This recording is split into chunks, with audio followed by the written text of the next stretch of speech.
Dans un pays aride fut autrefois un arbre prodigieux. Sur la plaine, on ne voyait que lui, largement déployé entre les blés malingres et le vaste ciel bleu. Personne ne savait son âge. On disait qu'il était aussi vieux que la terre. Des femmes stériles venaient parfois le supplier de les rendre fécondes. Des hommes en secret cherchaient auprès de lui des réponses à des questions inexprimables. Et les loups lui parlaient, certaines nuits sans lune. Mais personne jamais ne goûtait ses fruits. Ils étaient pourtant magnifiques, si luisants et dorés le long de ses branches maîtresses, pareils à deux arbres offerts dans le feuillage, qui attiraient les mains et les bouches des enfants ignorants. Eux seuls osaient le désirer. On leur apprenait alors l'étrange et vieille vérité. La moitié de ces fruits étaient empoisonnés. Or, tous bons ou mauvais étaient d'aspect semblable.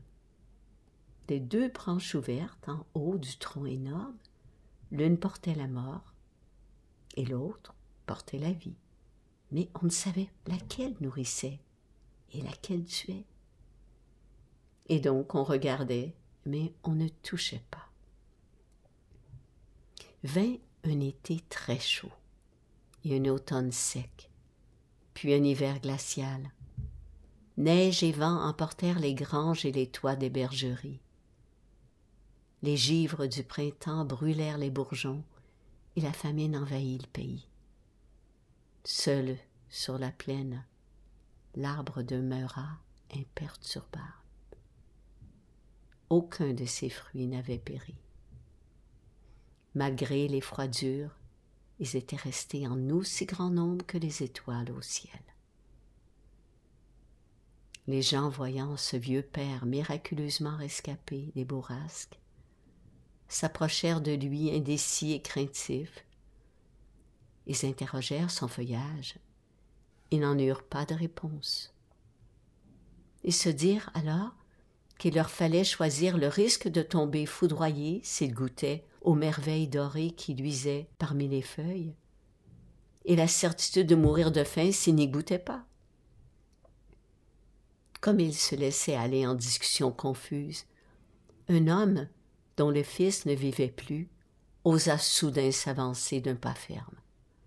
Sous la branche de droite, il fit halte, cueillit un fruit, ferma les yeux, le croqua et resta debout, le souffle bienheureux. Alors tous à sa suite se bousculèrent et se gorgèrent délicieusement des fruits sains de la branche de droite, qui repoussèrent aussitôt, à peine cueillis, parmi les verdures bruissantes.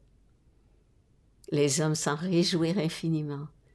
8 jours durant, ils festoyèrent, riant de leurs effrois passés.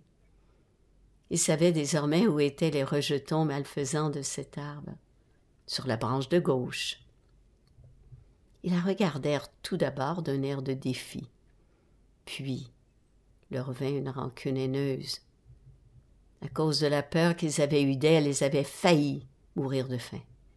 Ils la jugèrent bientôt autant inutile que dangereuse. Un enfant étourdi pouvait un jour se prendre à ces fruits pervers que rien ne distinguait des bons. Ils décidèrent donc de la couper au ras du tronc, ce qu'ils firent avec une joie vengeresse. Le lendemain, tous les bons fruits de la branche droite étaient tombés et pourrissaient dans la poussière. L'arbre amputé de sa moitié empoisonnée n'offrait plus au grand soleil qu'un feuillage racorni. Son écorce avait noirci. Les oiseaux l'avaient fui. Il était mort. C'est un conte que je relis souvent pour me souvenir que la lumière ne peut exister sans l'ombre et que nous portons en nous le bon et le mauvais. En tant qu'être humain, nous voulons tellement être parfaits que nous cherchons à tout prix à cacher la moindre de nos failles. Nous désirons l'excellence et nous oublions que la perfection n'existe pas. Nous ne serions pas sur terre si elle existait. Nous oublions que c'est grâce aux failles que la lumière peut passer. Ce sont nos failles qui sont nos tremplins d'évolution. Pouvons-nous les accueillir, les reconnaître comme faisant partie de qui nous sommes? Pouvons-nous vivre avec cette vulnérabilité qui est aussi notre force et notre puissance? Brené Brown, une chercheuse américaine, a écrit un livre sur la vulnérabilité. Elle a constaté que les personnes qui réussissaient le mieux dans la vie étaient celles qui pouvaient être en paix avec leur vulnérabilité. Elle dit que la vulnérabilité est le berceau de l'amour. Pas nécessaire d'être des surhommes et des surfemmes, juste être, simplement être avec nos bons fruits et nos mauvais fruits.